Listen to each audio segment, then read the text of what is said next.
সালামু আলাইকুম সুপ্রিয় শিক্ষার্থীরা, তোমাদের সবাইকে পড়ালেখার আজকের ফ্রি লাইভ সেশনে স্বাগতম জানাচ্ছি। আজকে আমরা অ্যাডমিশন জিকের আরো একটি সাম্প্রতিক ক্লাস নিয়ে হাজির হয়েছি। তোমরা জানো আমরা সাম্প্রতিক জিকের উপর ইতোপূর্বে আরো দুইটা ফ্রি লাইভ ক্লাস নিয়েছিলাম। তোমরা যারা সেগুলো দেখতে পারোনি আশা করি সেগুলো দেখে নিবা। আর আজকে আমরা আরো কিছু তথ্য, তোমরা জানো আমাদের থেকে একটি মাস বিদায় হয়ে গিয়েছে, সেপ্টেম্বর মাস। কেমন সেই সেপ্টেম্বর মাসে ঘটে যাওয়া কিছু উল্লেখযোগ্য ঘটনা নিয়ে, কিছু বিষয় নিয়ে আমরা সংক্ষেপে যতটুকু সম্ভব আজকে তোমাদের মাথায় কিছু তথ্য ঢুকিয়ে দেওয়ার চেষ্টা করব। এবং আজকের ক্লাসটাতে খুবই খুবই গুরুত্বপূর্ণ কিছু তথ্য থাকবে, যেখান থেকে সাম্প্রতিকে তোমার পরীক্ষা আসার জন্য কিছু গুরুত্বপূর্ণ ইনফরমেশন তুমি পাবা। তাই আমি সবার কাছে রিকোয়েস্ট করব তোমরা ক্লাসটা একটু মনোযোগ দিয়ে করবা, এবং কেউ যদি করতে না পারো যেন পরবর্তীতে করে নেওয়া যায় সেরকম একটা ব্যবস্থা করে রাখো, নিজেদের টাইমলাইনে শেয়ার করে রাখো, আর তোমাদের বন্ধু বান্ধবদেরকে একটু মেনশন করে নিয়ে আসো। একটু দ্রুত করতে হবে, আমরা ক্লাসে চলে যাব, দেরি করব না খুব একটা। যাই হোক, আসমা কাশেম আমাদের সাথে যুক্ত আছো, একটু দ্রুত করে আমরা ক্লাসের অডিয়েন্সটা একটু বাড়াই। ক্লাসের উপস্থিতি কম হলে আসলে ক্লাস নিয়ে মজা পাওয়া যায় না। যাই হোক, তোমরা জানো যে পড়ালেখা রেগুলার তোমাদের জন্য এরকম ফ্রি লাইভ ক্লাসের আয়োজন করে যাচ্ছে, এবং আমাদের অ্যাডমিশন বেচে পুরোদস্তুর ক্লাস চলতেছে। যারা ভর্তি হয়েছে তারা ক্লাস করছো, এবং যারা ভর্তি হও নাই তারা যাচাই বাছাই করে দ্রুত ভর্তি হয়ে যেও তোমাদের কাছে। হ্যাঁ, এটাই বলার ছিল। আর একটু আমাকে জানাবা প্লিজ, তোমরা যারা যুক্ত হয়েছো আমাকে শোনা যাচ্ছে কিনা কমেন্টে একটু জানাও তো। আমরা দ্রুত ক্লাসে চলে যাব, দেরি করব না খুব একটা। কামরুন নাহার সালাম দিয়েছো, ওয়ালাইকুম আসসালাম। ভাইয়া কেমন আছো? হ্যাঁ, একটু জানাও আমাকে, আমাকে একটু দ্রুত এনশিওর করো তোমরা আমাকে ঠিকঠাক শুনছো কিনা।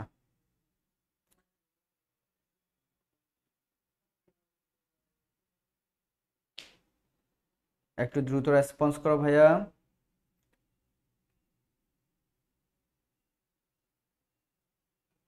আমাকে ঠিকঠাক শুনতে পাচ্ছো?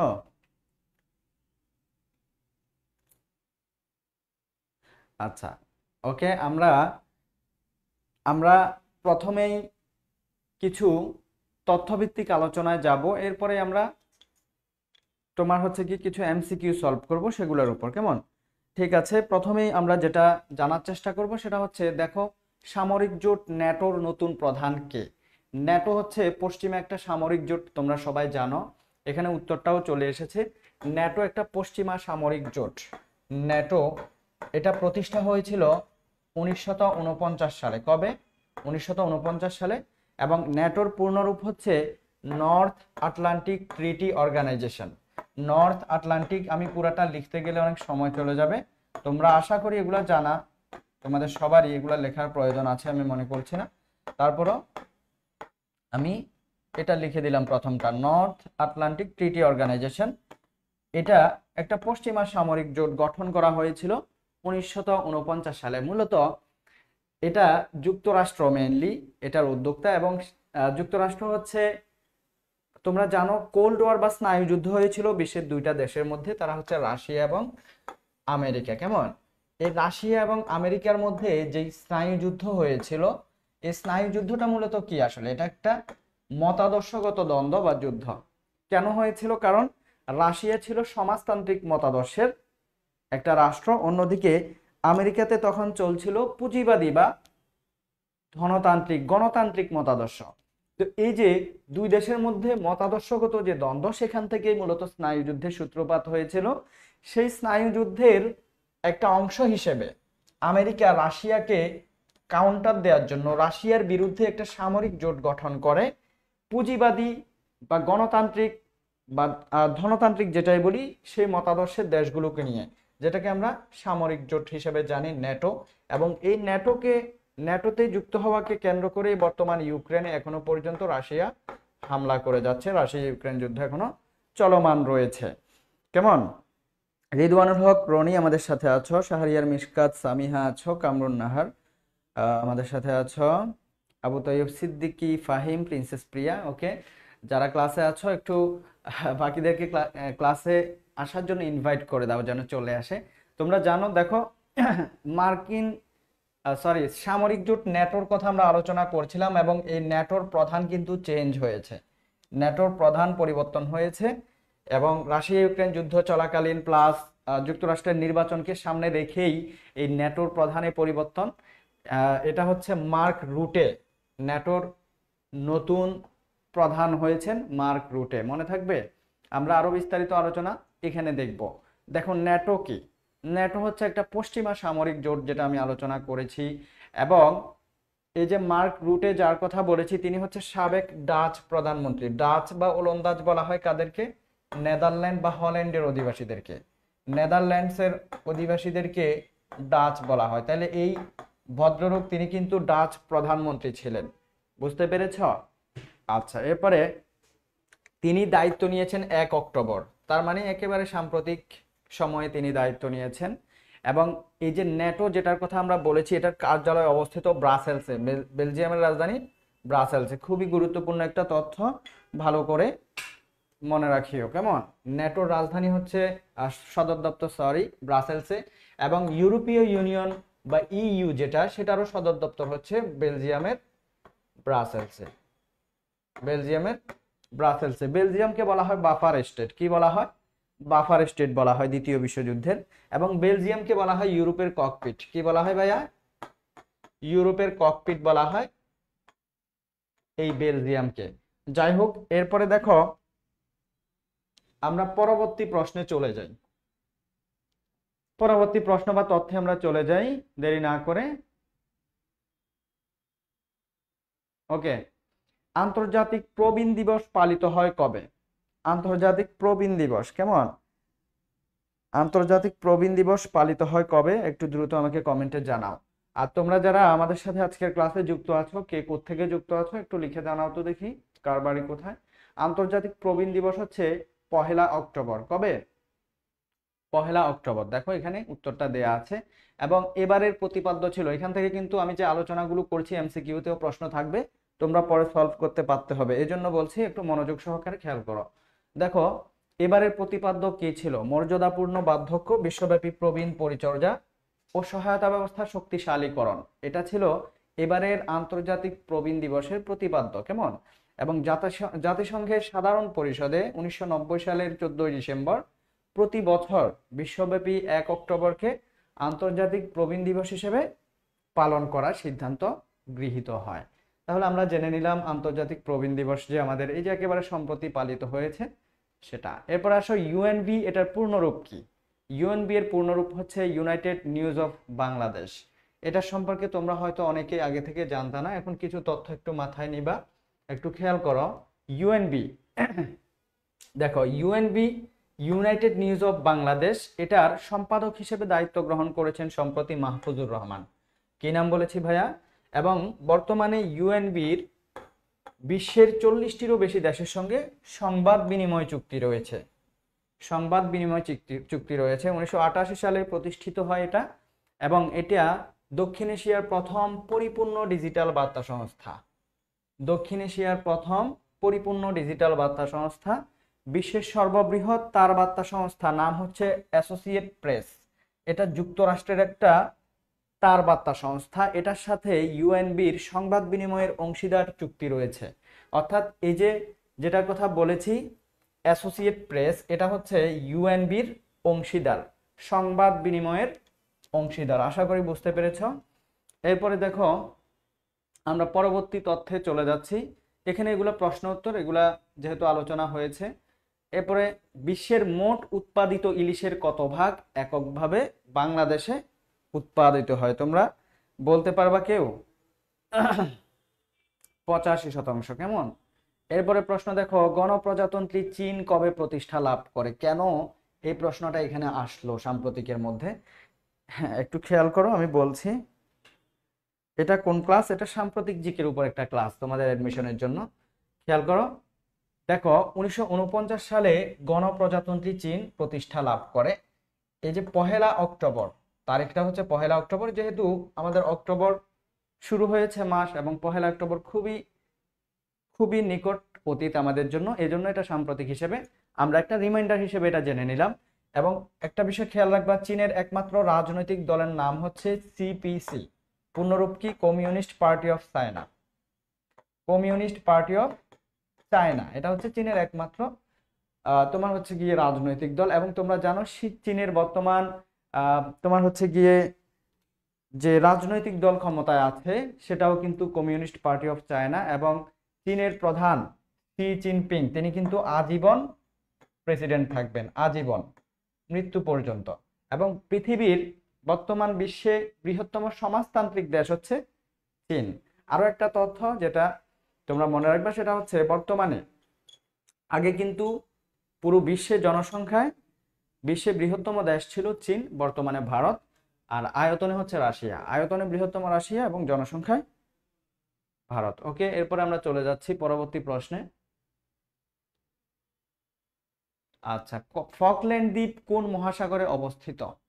হ্যাঁ, ফকল্যান্ড দ্বীপ এটা আটলান্টিক মহাসাগরে অবস্থিত একটা দ্বীপ, একটা বিরোধপূর্ণ দ্বীপ। এই ফকল্যান্ড দ্বীপকে কেন্দ্র করে ব্রিটেন এবং আর্জেন্টিনার মাঝে একটা রক্তক্ষয়ী যুদ্ধ হয়েছিল। কার কার মাঝে ভাইয়া?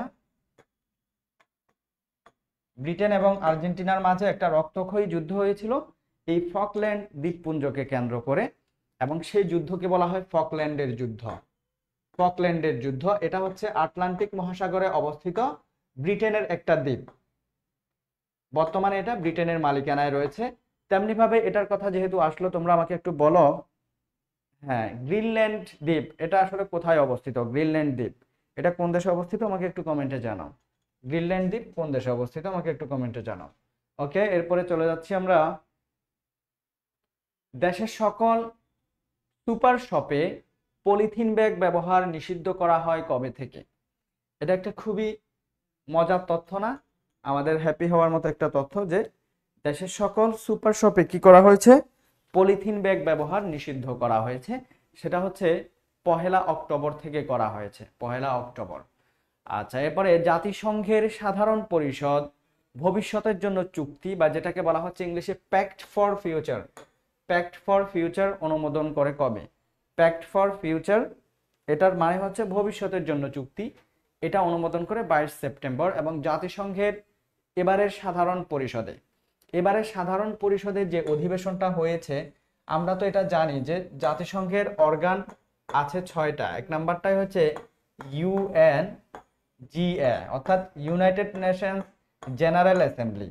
এই ইউনাইটেড নেশনস জেনারেল অ্যাসেম্বলি বা সাধারণ পরিষদের সদস্য হচ্ছে 193টা রাষ্ট্র, অর্থাৎ জাতিসংঘের সদস্য যতগুলো দেশ, ততগুলো দেশই ইউনাইটেড নেশনস জেনারেল অ্যাসেম্বলির সদস্য। এবং এই যে 193টা দেশের সবগুলোই হচ্ছে সাধারণ পরিষদের অধিবেশনে অংশগ্রহণ করতে পারে। প্রত্যেকটা দেশ 5 জন, সর্বোচ্চ 5 জন প্রতিনিধি পাঠাতে পারে। এবং এই যে সাধারণ পরিষদ, তাদের অধিবেশনটা বসে প্রতি বছরের সেপ্টেম্বর মাসের 3য় মঙ্গলবারে। কবে ভাইয়া? প্রতি বছরের সেপ্টেম্বর মাসের 3য় মঙ্গলবারে তাদের অধিবেশন হয়। আমাকে একটু কমেন্টে জানাবা যে জাতিসংঘের এবারের যে অধিবেশনটা হয়েছে সাধারণ পরিষদের, এটা কততম অধিবেশন? তোমরা কেউ কি একটু জানো কিনা কমেন্টে বলো তো দেখি। জাতিসংঘের সর্বশেষ, অর্থাৎ গত মাসে অনুষ্ঠিত হওয়া সাধারণ পরিষদের অধিবেশনটা কততম অধিবেশন? কততম অধিবেশন?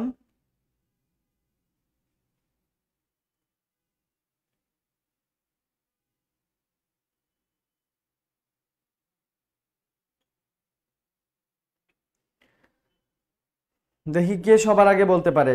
কেন রেসপন্স এত কম কেন? তোমরা না বিশ্ববিদ্যালয় ভর্তি পরীক্ষা দিবা?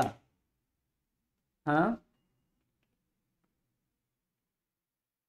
তোমরা বিশ্ববিদ্যালয় ভর্তি পরীক্ষা দিবা, তোমরা যদি এই সামান্য তথ্য না জানো হবে? বলো ভাইয়া।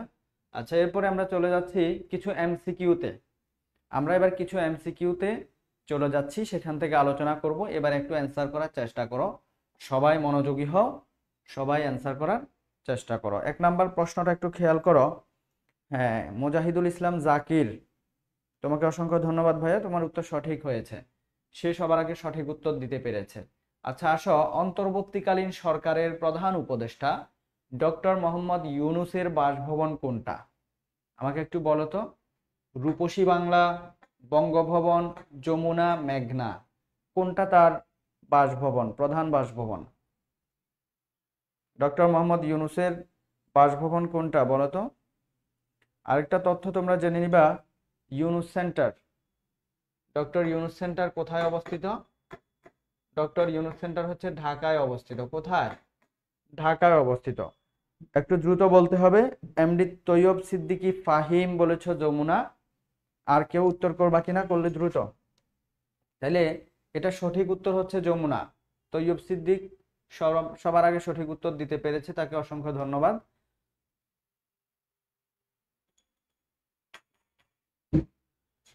আচ্ছা, আমাকে একটু আরেকটা তথ্য তোমরা জানাবা যে জাতিসংঘের এবারের সাধারণ পরিষদের যে অধিবেশন,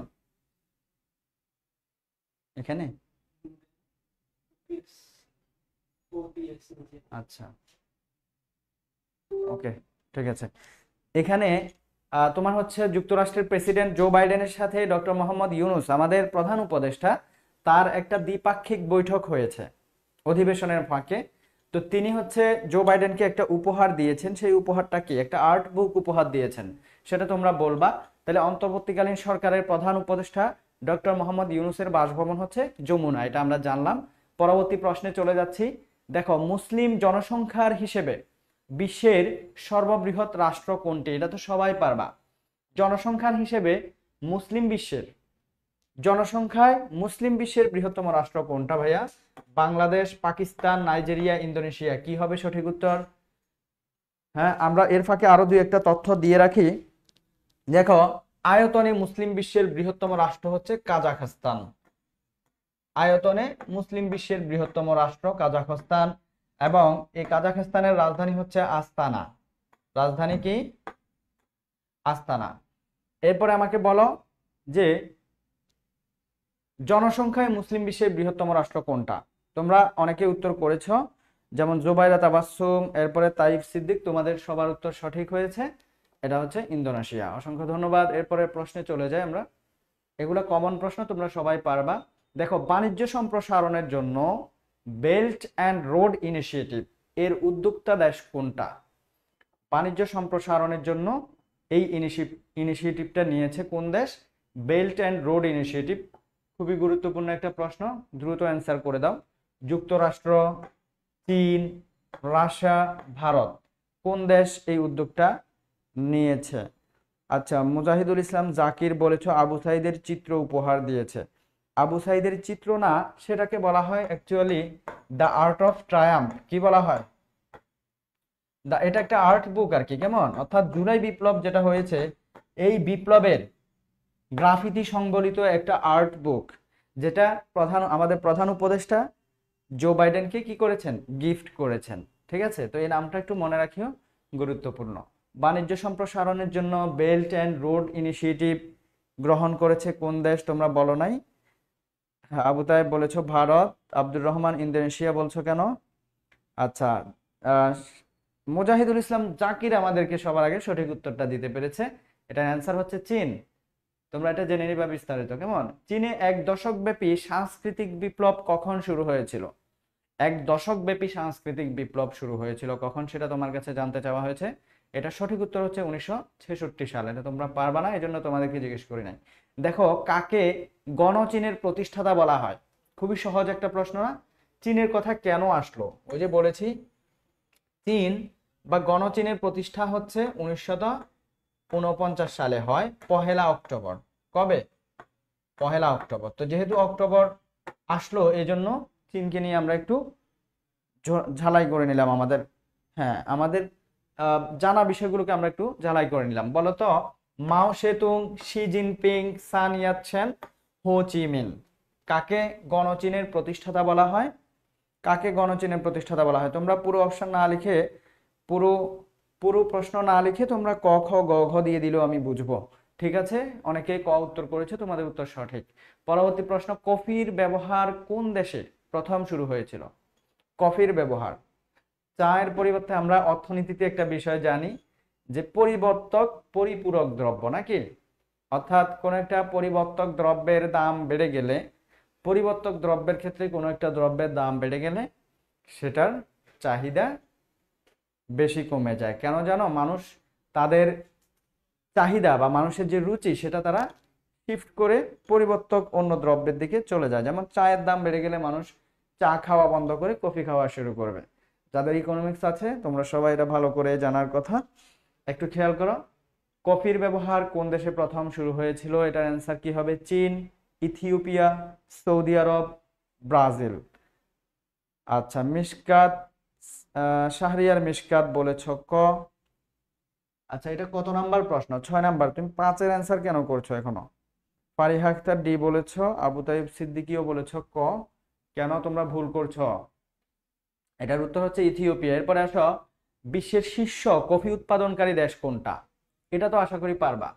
শীর্ষ কফি উৎপাদনকারী দেশ, বিশ্বের শীর্ষ কফি উৎপাদনকারী দেশ কোনটা বলো? বিশ্বের শীর্ষ কফি উৎপাদনকারী দেশ কোনটা? বিশ্বের শীর্ষ কফি উৎপাদনকারী দেশ হচ্ছে ব্রাজিল। তোমরা এখানে অ্যান্সার দেখে গিয়েছো। এরপরের প্রশ্ন আমরা চলে যাই। 10 সেপ্টেম্বর 2024 জাতিসংঘ সাধারণ পরিষদের কততম অধিবেশন শুরু হয়? জাতিসংঘ সাধারণ পরিষদের এবারের যে অধিবেশনটা, সর্বশেষ অধিবেশন, এটা কততম অধিবেশন ছিল? একটু দ্রুত জানাও তো দেখি।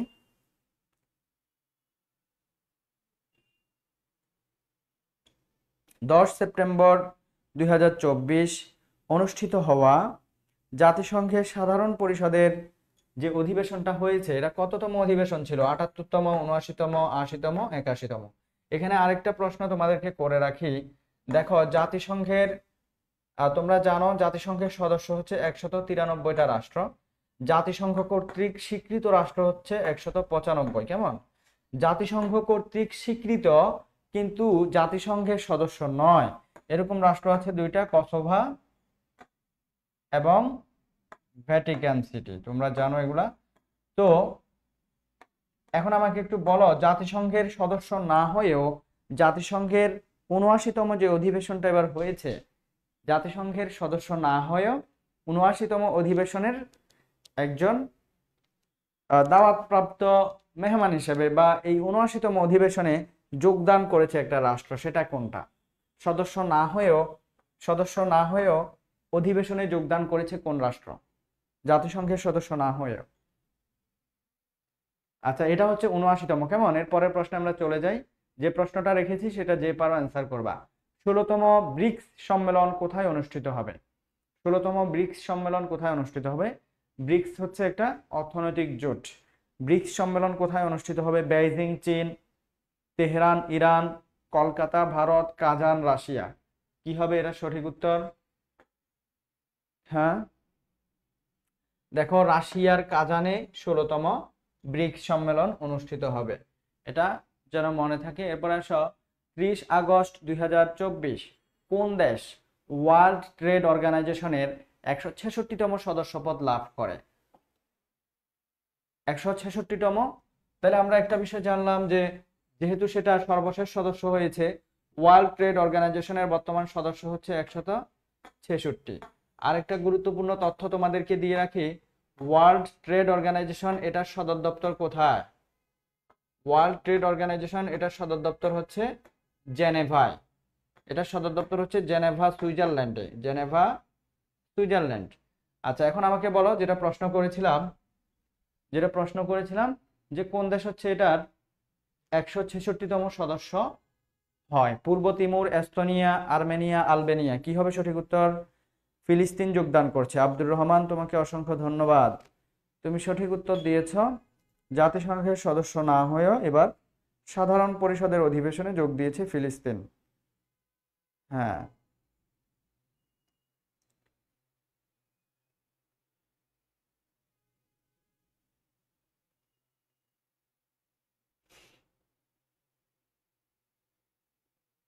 যারা ক্লাসে আছো ক্লাস শেয়ার করে নিজেদের টাইমলাইনে রেখে দাও। আমরা একেবারে লেটেস্ট কিছু এমসিকিউ নিয়ে আজকের ক্লাসটা আমরা সাজিয়েছি। এখানে লেটেস্ট বা একেবারে সাম্প্রতিক কিছু ইস্যু থেকে আমরা আজকে আলোচনা করছি। ওকে, ঠিক আছে। এরপরে খেয়াল করো, এটার অ্যান্সার হচ্ছে পূর্ব তিমুর। তোমরা কি অ্যান্সার করেছো কেউ? 10-এর ক বলেছো সামিহা এবং আব্দুর রহমান, তোমাদের উত্তর সঠিক হয়েছে।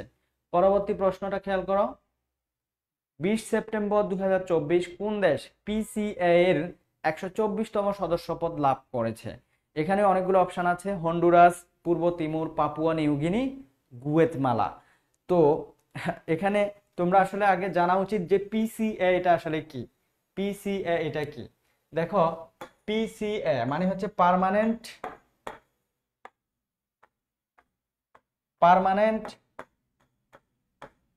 Court of arbitration.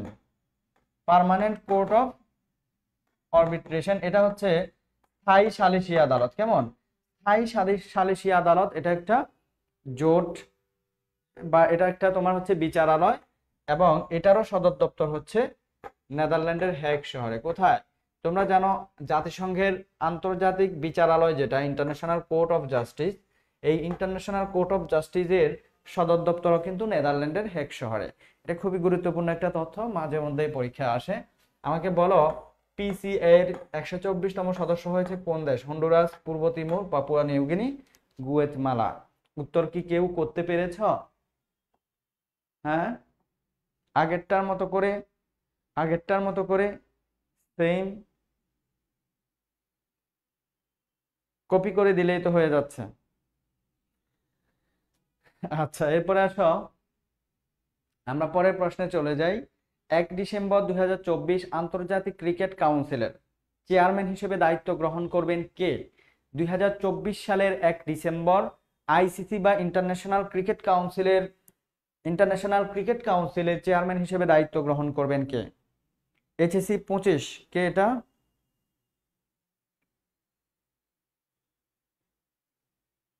হুম, আচ্ছা, এইচএসসি 25 আবু তাইব সিদ্দিক, তুমি এইচএসসি 25-এর পরীক্ষার্থী নাকি? আচ্ছা, এরপর আসো। হ্যাঁ, খেয়াল করো, 1 ডিসেম্বর 2024 আন্তর্জাতিক ক্রিকেট কাউন্সিলের চেয়ারম্যান হিসেবে দায়িত্ব পাবেন কে? এখানে দেখো জয় শাহ আছে, সচিন টেন্ডুলকার, রবি শাস্ত্রী, বীরেন্দ্র সেহবাগ। এদের সবাইকে আমরা যারা খেলা দেখি তারা মোটামুটি কম বেশ চিনি। এখন একটু বলতে হবে এদের মধ্যে কে চেয়ারম্যান হিসেবে দায়িত্ব পেতে যাচ্ছেন আইসিসির।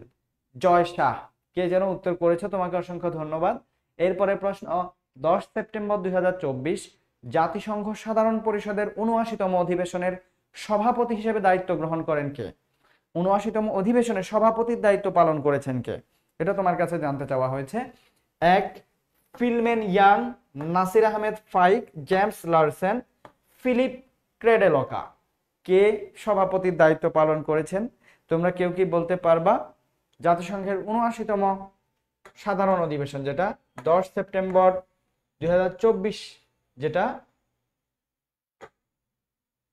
কি হয়েছে, অনুষ্ঠিত হয়েছে, সেই পরিষদে সভাপতির দায়িত্ব পালন করেছেন কে? আচ্ছা, আবু তাইব সবার আগে সঠিক উত্তর করেছো। আমি দেখছি আবু তাইব মোটামুটি অনেকগুলাই সঠিক উত্তর করতে পারছে, সে এইচএসসি 25-এর স্টুডেন্ট। যাই হোক, তোমাকে অসংখ্য ধন্যবাদ। আরেকটা গুরুত্বপূর্ণ তথ্য জেনে রাখো, প্লাস্টিক বর্জ্য উৎপাদনে শীর্ষ দেশ, প্লাস্টিক বর্জ্য উৎপাদনে বর্তমানে শীর্ষ দেশ কোনটা? প্লাস্টিক বর্জ্য, হ্যাঁ, প্লাস্টিক বর্জ্য উৎপাদনে শীর্ষ দেশ হচ্ছে ভারত। তোমরা অ্যান্সার যেহেতু দেখে গিয়েছো, ভালো হয়েছে। এরপরে দেখো 2024 সালের ই গভর্নমেন্ট সূচকে বাংলাদেশের অবস্থান কততম? ই গভর্নমেন্ট মানে কি ভাইয়া? ধরো আমরা দিন দিন সভ্য হচ্ছি, সিভিলাইজড হচ্ছি, ডিজিটাল হচ্ছি, আমাদের গভর্নমেন্ট সিস্টেমটা পেপারলেস হয়ে যাচ্ছে। পেপারলেস মানে কি? আগে যেরকম আমরা কোনো একটা কাজ করতে গেলে ইউনিয়ন পরিষদ বলো, তোমার যে কোনো নিকটস্থ সরকারি যে কোনো একটা কাজ করতে গেলে আমরা আমরা ধরো কাগজপত্রের উপর বেশি ডিপেন্ডেবল ছিলাম। এখন আমাদের বেশিরভাগ জিনিসগুলো অনলাইন বেসড হয়ে যাচ্ছে। তো এই যে অনলাইন বেসড যে গভর্নমেন্ট সিস্টেম, আপডেটেড যে গভর্নমেন্ট সিস্টেম, ডিজিটাল যে গভর্নমেন্ট সিস্টেম, এটাই হচ্ছে ই গভর্নমেন্ট। তো এই সূচকে বাংলাদেশের অবস্থান কততম? 98, 100, 103, 110। কি হবে সঠিক উত্তর? হ্যাঁ, অনেকেই সঠিক উত্তর দিতে পেরেছো। নামগুলো একটু বলি, আব্দুর রহমান এবং জুবাইরা তাবাসসুম, ফারিহা আক্তার, তোমরা সঠিক উত্তর দিয়েছো। আচ্ছা, পরবর্তী প্রশ্ন, 2024 সালের ই গভর্নমেন্ট সূচকে শীর্ষ দেশ কোনটা? একটু আগে যেটা বলেছো সেটা হচ্ছে বাংলাদেশের অবস্থান। এখন বলো শীর্ষ দেশ কোনটা? Denmark, Estonia, Singapore, Japan. Denmark, Estonia, Singapore, Japan. কি হবে সঠিক উত্তর? সঠিক উত্তর হচ্ছে ডেনমার্ক। তোমরা দেখেছো এরপরে ক্রিপ্টোকারেন্সি ব্যবহারের শীর্ষ দেশ কোনটা? ক্রিপ্টোকারেন্সি এটা এক ধরনের অনলাইন কারেন্সি। এটা কি এক ধরনের অনলাইন কারেন্সি? এই ক্রিপ্টোকারেন্সি ব্যবহারে শীর্ষ দেশ কোনটা তোমার কাছে জানতে চাওয়া হয়েছে। ভারত, নাইজেরিয়া, ইন্দোনেশিয়া, যুক্তরাষ্ট্র। ক্রিপ্টোকারেন্সি ব্যবহারে শীর্ষ দেশ আসলে কোনটা?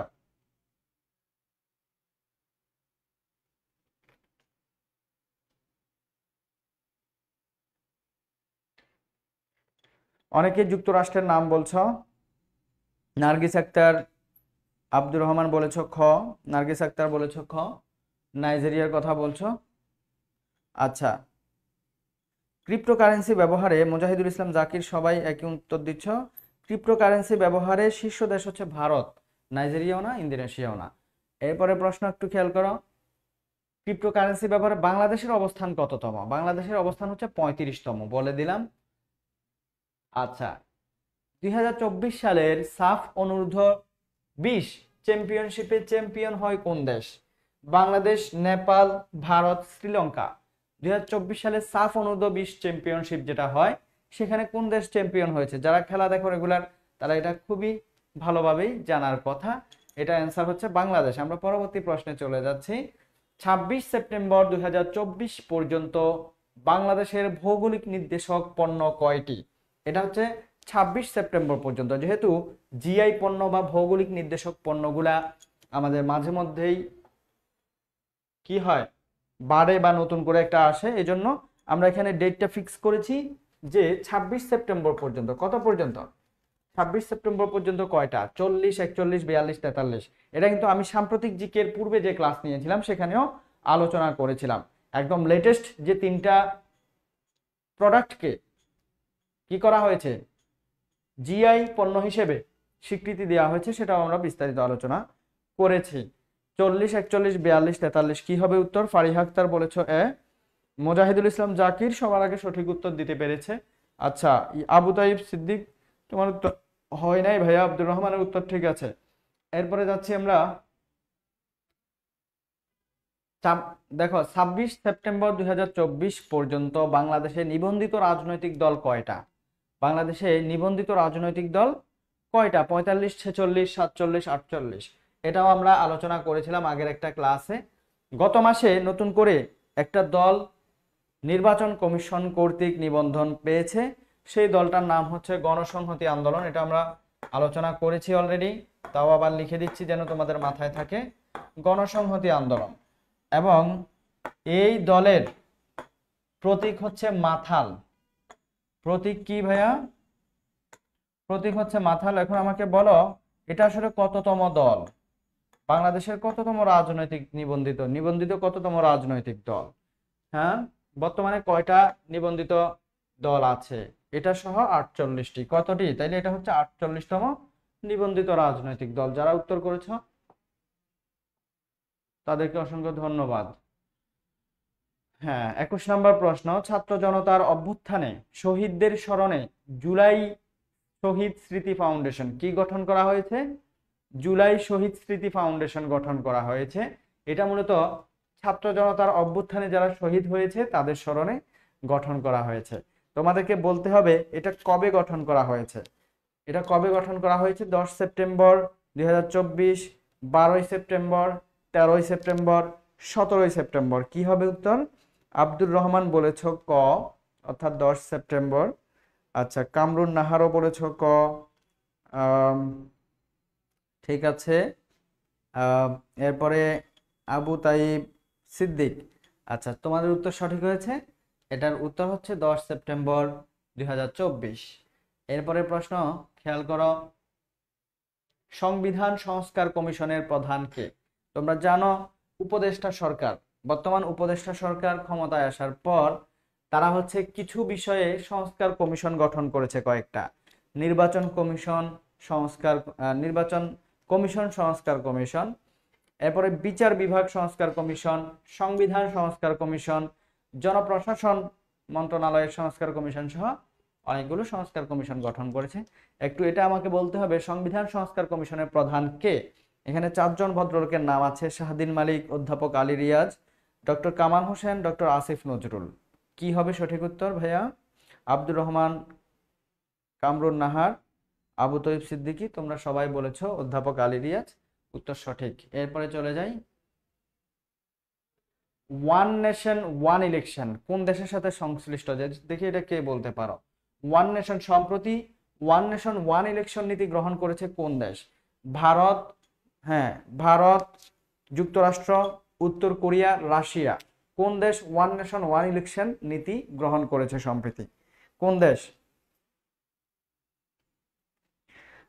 আচ্ছা, তোমরা ক্লাস শেয়ার করো না কেন? হ্যাঁ, কি সমস্যা বলো তো? ক্লাসে যারা আছো শুধু তারাই, এই যে প্রত্যেকটা প্রশ্নে আমি প্রশ্ন করে যাচ্ছি, তোমরা দুই তিনজনই অ্যান্সার করে যাচ্ছ। আমি প্রশ্ন করে যাচ্ছি, তোমরা দুই তিনজনই বারবার রিপ্লাই করে যাচ্ছ, রেসপন্স করে যাচ্ছ।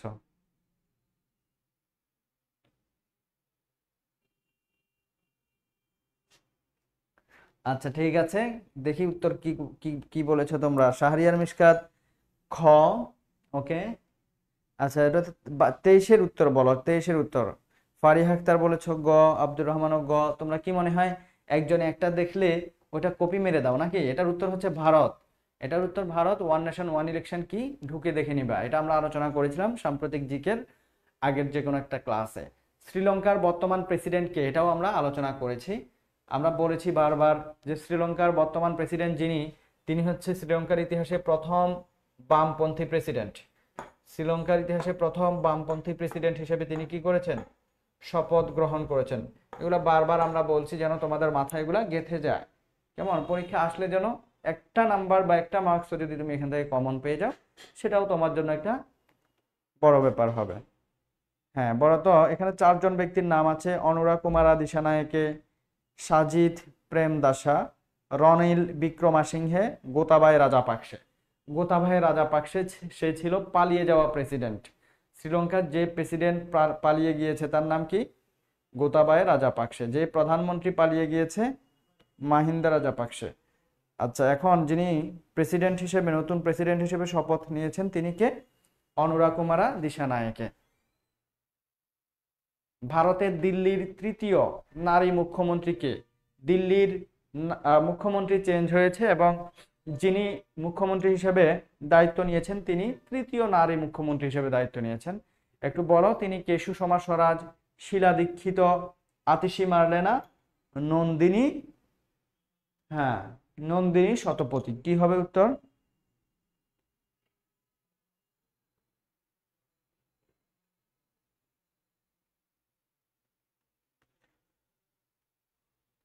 ওকে, আমরা 25 নম্বর প্রশ্নের অ্যান্সার চাচ্ছি। ভারতের দিল্লির তৃতীয় নারী মুখ্যমন্ত্রী হয়েছেন আতিশি মার্লেনা।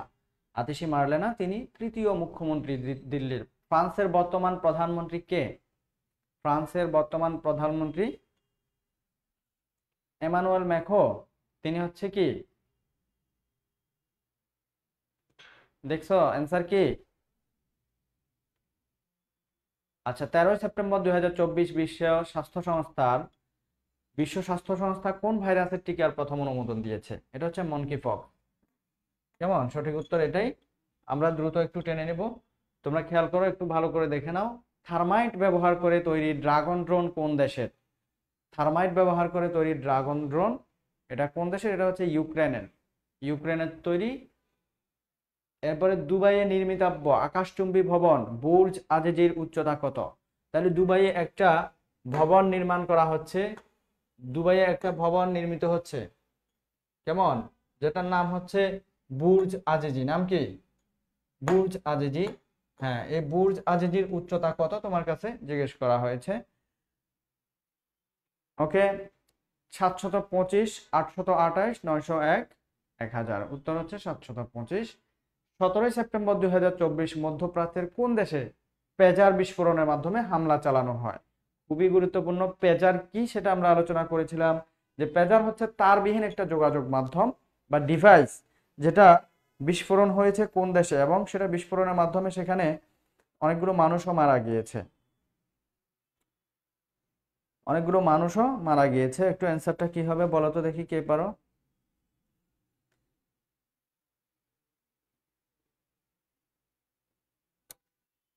হ্যাঁ, ভেরি গুড।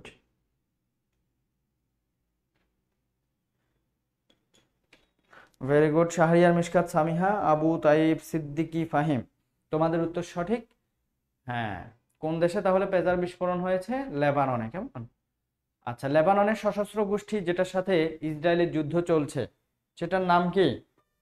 লেবাননের যে সশস্ত্র গোষ্ঠীর সাথে ইসরায়েলের বর্তমানে যুদ্ধ চলছে, হিজবুল্লাহ। কেমন? হিজবুল্লাহ প্রধান ছিলেন হাসান নাসরাল্লাহ, যাকে ইসরায়েলি বাহিনী হত্যা করেছে।